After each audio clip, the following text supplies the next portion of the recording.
Alors Jean-David Haddad, vous avez choisi de mettre en lumière Dronevol, et son directeur financier Sylvain Navarro est notre invité sur ce plateau. Merci d'être avec nous. Jean-David, avant de vous poser quelques questions, expliquez-nous pourquoi cette entreprise, elle était importante.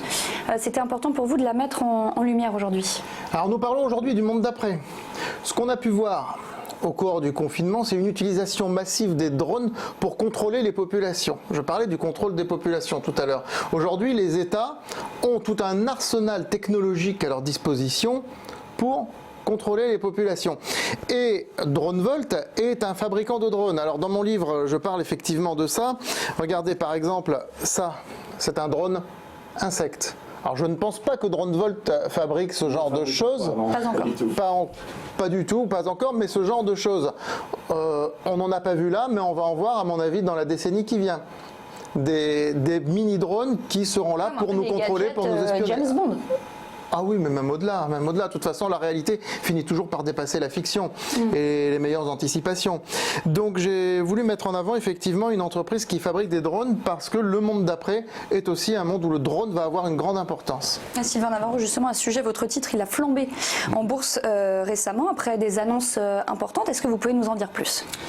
Oui, alors nous avons signé à la fin du mois d'août une lettre d'intention avec Aquiline Drone, qui est un acteur américain important du drone et qui est pour Dronevolt, je dirais, une opportunité historique, c'est une opportunité qui nous donne l'accès au marché américain avec un acteur majeur, et j'allais dire avec un acteur très ambitieux aux États-Unis, et surtout ça nous donne cet accès dans des conditions qui sont exceptionnelles, puisque c'est un accord de licence, c'est-à-dire un accord qui va nous faire un transfert de technologie et qui nous permet, nous, d'avoir donc juste des licences, donc pas de CAPEX, pas d'OPEX, pas de BFR financier et juste des licences, des royautés qui vont tomber de manière mensuelle. Donc le contrat est aujourd'hui en cours de négociation.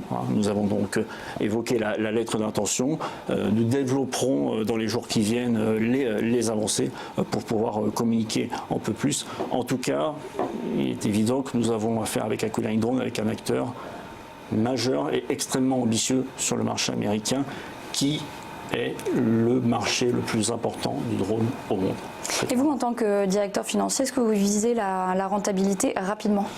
Alors, il est évident que, par exemple, si ce contrat aboutit, c'est évident une avancée exceptionnelle pour Dronevolt, puisqu'à notre échelle, on parle de quantité de drones, de volume de drones qui sont exceptionnels. Donc, c'est un élément qui pourrait évidemment nous amener à la rentabilité. J'ajoute que Dronevolt, c'est aussi un drone qui va être industrialisé d'ici la fin de l'année, qui est lié à un accord en cours de finalisation avec Hydro-Québec, qui nous permettra de faire un drone très présent dans le secteur de l'énergie, un drone très particulier qui pourra se poser sur les lignes haute tension pour faire des analyses des câbles haute tension. C'est là encore quelque chose de totalement révolutionnaire. Et Dronevol, c'est aussi une activité en intelligence artificielle. Nous avons beaucoup développé cette activité. Au départ, ça a été très lié au drone. Elle ne l'est pas seulement aujourd'hui autour du drone. Je pense que d'ici quelques mois, nous pourrons faire quelques annonces intéressantes à ce sujet. Voilà, c'est un point important. J'ajoute, c'est le 4e pilier de Dronevolt, mais c'est que nous sommes aussi un acteur très important en France dans la formation des pilotes. Évidemment, le drone se développe et le nombre de pilotes est de plus en plus important. Jean-David l'évoquait, le monde d'après et ces drones qui sont de plus en plus utilisés par la population, c'est popularisé. Est-ce que vous avez senti un effet sur les ventes ou pas ? Alors, Dronevolt est quand même focalisé sur des drones pour des professionnels. On n'est pas du tout dans les drones, drones de loisirs, dont le marché est trusté pour l'essentiel par les Chinois et aussi par un acteur français, Parrot. Nous, on cherche vraiment à définir des applications très particulières qui ont vraiment un objectif d'aider les professionnels. Le drone, ça peut servir, je le dis, pour faire de l'inspection de lignes électriques, ça peut servir pour nettoyer les toitures, ça peut servir pour, comme l'évoquait Jean-David tout à l'heure, voilà, faire du contrôle de population. Il y a vraiment énormément d'applications qui peuvent se jouer avec un drone. Nous nous focalisons sur le drone civil professionnel. Alors justement, excusez-moi Clotilde, est-ce que justement le contrôle de population, vous y avez participé avec DroneVolt? Non, c'est pas tout à fait dans l'ADN de DroneVolt de cibler ce type d'application. Néanmoins, il est évident que ce que nous développons en termes d'intelligence artificielle, effectivement, pourrait